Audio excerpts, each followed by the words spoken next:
ఎన్నికల వేళ ఉత్తరాంధ్రపై ఫోకస్ పెట్టింది వైసీపీ. ఉత్తరాంధ్ర ఎమ్మెల్యేలు, నియోజకవర్గ ఇన్ఛార్జీలకు అధిష్టానం నుంచి పిలుపొచ్చింది. దీంతో నేతలంతా తాడేపల్లికి తరలివస్తున్నారు.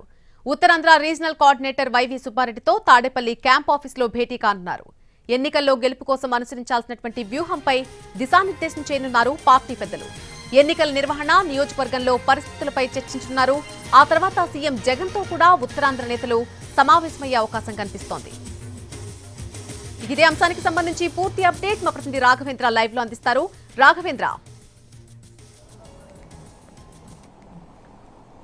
నల్లి వైఎస్ఆర్ కాంగ్రెస్ పార్టీ అసెంబ్లీ ఎన్నికలకు సిద్ధమవుతుంది. అందులో భాగంగానే ఇప్పటికే అభ్యర్థులను జగన్మోహన్ రెడ్డి ఖరారు చేస్తూ వస్తున్నారు. ఇప్పటి వరకు 11 జాబితాలను కూడా వైఎస్ఆర్ కాంగ్రెస్ పార్టీ విడుదల చేసింది. అయితే అసెంబ్లీ ఎన్నికల షెడ్యూల్ దగ్గర పడుతున్న వేళ ఒక్కొక్క రీజియన్ పైన, ఒక్కొక్క ప్రాంతం పైన వైసీపీ ప్రధానంగా దృష్టి పెట్టింది. అందులో భాగంగా